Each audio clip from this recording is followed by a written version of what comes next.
Hello, everyone. Welcome to the 2025 AFC South preview on the FDH Lounge. You have with you here today FDH Lounge original dignitaries Rick Morris and Chris Galloway, and we're breaking down the South Division in the American Football Conference. I'll refer everyone back if you're looking for a little bit of a macro level view for the season. The first of the previews that we recorded was for the NFC East. So as is traditional, we cover a little bit of the macro level off-season stuff in the first divisional preview. The rest of them, we largely stick to the teams at hand in the division. The format for this is borrowed from Fantasy Football Draftology 2025, available on the main page at fantasydrafthelp.com. And the segment in the guide on page 17 is one run-on sentence for each AFC team. For the AFC South, this is the predicted order of finish by moi. Of course, Houston in first place, because who else would it be? If their team holds up in the trenches, then they are a very viable dark horse Super Bowl contender being slept on by everyone. Tennessee, don't look now, but the Titans have filled a lot of holes, and if the Texans suffer a wave of injuries that opens up the divisional title picture, then Tennessee could be right there. Indianapolis, a bleak QB room invites questions as to whether this team is tanking to draft the nephew of their greatest passer, at least the greatest passer of their Indy years. Jacksonville, even if Trevor Lawrence can still be salvaged and Travis Hunter can be a real difference maker on both sides of the ball, Jacksonville's roster still has way too many question marks. So this is a division where, again, I do like to talk about this when, like 2 years ago, I thought Houston was going to be better than just about anybody else. I had them picked for 8 wins, I think. I didn't have them winning the division or making it as a wild card or whatever they ended up doing that year. They did make the playoffs. I try to mention the times when I've been off a little bit here on things, and I'm going to give a little bit of a mea culpa because 2 years ago, I said this division is the stealth division on the rise. And that has just not materialized. I mean, it may still. I think Tennessee may be on their way back quicker than anybody else is. That's anybody else thinks. That's one of my clip and save predictions for the year. Don't have them as a playoff team, but much like Houston 2 years ago, Washington a year ago, I'm going out on a little bit of a limb there that they'll be better than anybody thinks. But this division that 2 years ago I thought really was on the rise, I have to say in all humility, this is probably a made-up quote from Yogi Berra, but it sounds like something that he would say. They had a great future behind them, Chris. It's a great way to put it. Thank you. Yeah, I think the Texans win this division with 8 or 9 wins. The default best team in that division. And then everybody else is just trash. Probably the Colts with Danny Dimes. Ugh. I think you find a way to win 8 or 7 or 8 games and be right there, but not good enough. So let's say they're a 7-8 win team. Let's say the Houston's a 9-win team. You're looking at the Jags with 6 wins and the Titans with probably 5 or 6 wins. I mean, I don't really feel good one way or another about Titans versus Jacksonville and where they might finish. They're going to be so close. The Titans still have a lot of holes and a lot of problems. I mean, they just waived Treylon Burks, who was their first. I mean, they just like 2 weeks ago, they just waived the guy that was supposed to replace A.J. Brown. Sure. They seem to be lacking enough talent there and enough depth on offensive line. And Cam Ward, he'll be better, right, than what they've had. But to your point, that team still has a lot of holes. Jacksonville still has a lot of holes. A lot, trading away year 1 to the Browns for next year. I know there were a lot of. We have friends, and we kind of, even you and I, got a little bit excited about the idea of maybe Travis Hunter on the Browns would be kind of exciting, But I think in the end, if you were the Browns and you were offered a 1 in Mason Graham, that was the right call. It was just the right call. I still don't know. I think do. I mean, I just feel like it was. The potential value there. I think Mason Graham is the real deal. And like you said, like we said in the draft show that night, and I pointed out, from my automobile as I was driving back from Chicago. hilarious You want to visual. help out Miles. If you want to help out Miles Garrett, the pick was Mason Graham, not Abdul Carter. And Yeah. I stick by that. And again, I think that's going to be proven out this year with the defensive line is going to be lethal. So I think from the Brown standpoint, it made sense, right? Yeah. Um, and Jacksonville is trying to make a splash. They're trying to get a weapon. They're trying to, they're trying to shake it up. He's an exciting player. Let's see if he can play full time on both sides. I don't think he can, but is he going to be mostly defense with 15, 16 plays on offense? Is that enough to change their fate with all the holes they have? Probably not. And I think that Jacksonville pick that the Browns get will end up being a top 10 pick, probably Yes. like the eighth pick in the draft or something. So the Browns are going to should get a good player there. So again, the Titans aren't there in terms of their roster. Jacksonville, I believe in their coach. He's a good coach. But they're not there. They have holes. The Colts quarterback situation is a mess on top of their roster holes. And so it's the Texans by default, right? I mean, it's just the Texans by default. See, but I think Houston can pad their record enough off of the division such that, spoiler alert, I think they can get the 1 seed. I think the schedule is really going to help them an awful lot in that regard, and that might lead to Think that some they can raise. be that good a team, though? I do. Oh boy, wait till we get to the playoff picks here. Wait till we get to the playoff picks in another segment here. But I will say, by the way, since you mentioned Miles Garrett, how he's going to be lining up with Graham for the Browns here, I forgot to mention this when we were doing our AFC North preview here. But Miles Garrett retained by the Browns with that fat contract moving forward here. He, of course, lives out in the countryside out in Wadsworth there. One of the problems for the Browns over the years is that's a long ass commute. Wadsworth to Berea, 45-minute commute, or 10 minutes for Miles Garrett, as we would say in town here. So that's been a problem for the Browns and may continue to be going Did forward, he move? Chris. I thought he lived out in Lorain County. Somebody I told me he's in Wadsworth. Yeah. So, but I mean, I thought he so was out like in Avon or something, but well, it doesn't matter. and like, look, I've made that drive. I understand the man's impatience, but I'm not sure that's quite the way to address it. But that's another story for another day. But Jacksonville, yeah, I don't know. I still, again, Hunter's a guy to, much like the situation with the Dodgers here. You get a guy that can be an all-star on both sides of the ball, so to speak.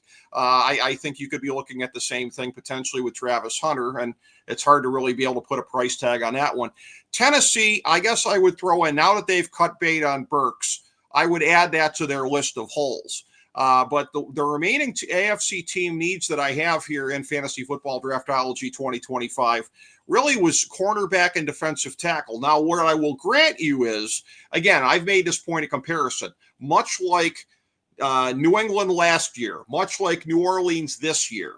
A number of things that trademark Lisa Simpson are merely cromulent on the roster here, and that, not really technically a hole. It sounds like you and I might quibble as to whether or not some of these are holes. Some of the players are probably borderline where we could agree to disagree on whether that's a hole or whether the guy is good enough.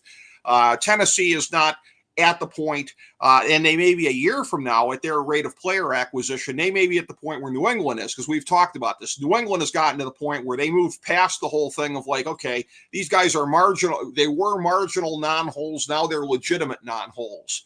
And so a year from now, we may be looking at Tennessee's roster a little bit differently, the way that they're going forward. But the remaining needs, like for Jacksonville in particular, safety, center, defensive tackle. I'd still say quarterback and inside linebacker. I'd say quarterback just as a hedge with Lawrence here because, again, I understand that they're kind of locked into this, but they're at the point now where I was giving the guy the benefit of the doubt for a long-ass period of time because I do feel a lot of times that people are a little bit too quick to pounce on some of the bonus baby quarterbacks and everything like that. But it has gotten to the point now where and look, going out and getting like a Christian Kirk to be a standout wide receiver for him, I understand. But like now he's got Brian Thomas Jr. there.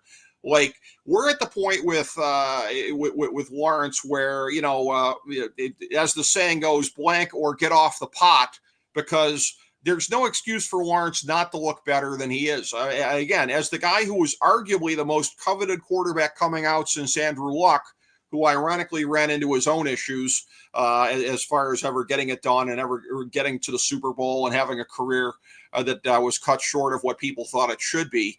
Lawrence is at the point where, unlike in the case of Luck, where we put a little bit of an asterisk on it of like, well, what if he would have held up / and we could agree to disagree whether he retired prematurely or not. He felt like, his body couldn't really take it anymore.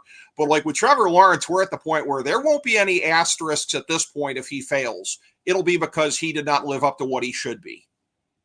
They've got a coach. He's got a coach right now that knows how to handle a quarterback. And this is his best chance, right? To figure it out, get in a good system, and live up to the potential. To your point, if he doesn't do that this year, despite still some of the holes in that roster, Jacksonville has to consider just moving on and finding another QB and cutting Trevor off and sending him out into the ether for some other team to try to let him be a reclamation project. Yeah, very because possibly. You're right. He's not living up to the hype. He's not even. He had one season where he kind of looked like what we thought he might be, and that's it. It's been nothing but regression. So, if Cam Ward plays well, he might be the last place quarterback in that division. Well, he won't be the last place. He won't be as bad as Danny Dimes, but he'll be the third worst. He'll be the third best quarterback in a weak division. Wow. And if you're Jacksonville, you have to look at that and go, well, we're not winning anything with that, so we're going to have to cut bait. Yeah. And I look at it again, the remaining team needs in the division here for Houston. I still do have some concerns on the interior of the offensive line and also the interior of the defensive line, specifically tackle. So to me, if that ends up not being as much of an issue, then I think this team can go further than a lot of people do. And I look at it and I think they're incredibly, incredibly undervalued because they admittedly had a pretty unimpressive year last year. And I think it's one of these things where, as I said before, where I felt like people were premature in a way that they piled on Trevor Lawrence. And as time has gone on, that has sort of borne itself out. I don't think we've seen enough time to go by to where everybody's like, oh, gee, I thought CJ Stroud was going to be really good after his rookie year, but clearly not the case. I think there's a lot of people that are sleeping on Houston, and I think again they're a team that they're sort of hiding in plain sight to me because there's only so many teams that you can really make a case for in the AFC, particularly when you look at the fact that Buffalo and Baltimore slip on a banana peel every year in the playoffs. So, I mean, a team like Houston that doesn't have that stigma to them and is still young and growing, I kind of don't get playoff why. prediction coming. Is that what I'm about to hear about the Texans? Is because unlike you, I'm not going to downplay the weakness in the center and those two lines. The middle, the weak play in the middle of that offensive line and in that defensive line is going to be problematic for them as the season goes on. But they're going to win the division. They're going to get to the playoffs, and then anything's possible. But I don't see anything potential out of that team other than maybe making the second round of the playoffs. I don't see an AFC championship game in their future. Boy, are you going to be shocked at my prediction. Let's just say I love it. Teaser. Home field can get you a lot of things here. Well, and here's the beauty of it. We have one more division to go before we get to our playoff preview for the year. I got a real jaw dropper coming in the AFC West. I'll tell you that too. So I have one there. So I didn't know how much you and I were going to be shaking it up this year, but thus far we've got you saying the Giants for first place in the NFC East, the Bengals for last place in the AFC North. I'm saying the Patriots for the playoffs out of the AFC East. I'm saying that Tennessee is going to be the second place team in this division. And I'm saying that Houston is going to be good enough that they could be in play for home field for the whole AFC. So any thoughts that I had that we might be playing it safe this year out the window. I like that you and I aren't on the same page this year. And again, I came into these with you this year wanting to throw some bold stuff out there, right? Yeah. Look, let's all be honest. We could both be wrong as hell, right? But what fun is chalk? True. And it's like, and look, if I believed the chalk, I'd be going with it. I just go where my eyeballs take me. And sometimes my eyeballs see things that other people don't see. And as I've tried to be fair about this over the course of the show, I do think more times than not I've been right. I have been wrong in some instances. 2 years ago, I said this was a division on the rise. Way wrong about that one. I'm not even gonna. You were right when you were one of the few people, very, very few, saying, "Watch out for the Texans." 2 years ago, yeah. But again, that's the funny thing. You were the only person I knew that 2 years ago said, "Watch out for the Texans." Yeah, because that same year I picked them for dead last in that division. So you were right, and I was very wrong. And that's the thing. A lot of what I do is just from looking at the overall state of the roster and the way that they've done in terms of filling holes. They had been on a great run coming into that season as far as filling holes, as had been Washington a year ago. It's easy to just look at both of those teams, C.J. Stroud, Jaden Daniels. Oh, that's the reason. But no, neither one of those teams would have been in the playoffs had they not had a much more balanced roster than they had the previous year. So these are the things that I try to look for. And like I said, sometimes it takes me in directions that nobody else is in. I have a feeling that's going to happen with the AFC West. There's a good teaser for that one here. But for the AFC South, it is for a division that is mediocre at best. And that is exceedingly kind on our part. It's been a lot more fun breaking it down than it ever had a right to be. But given that I was doing the segment with you, Chris, not a surprise. Thank you very much, Chris Galloway. Thank you, everyone, for checking out our 2025 AFC South preview. Coming up next, it's the 2025 AFC West on the FDH Lounge.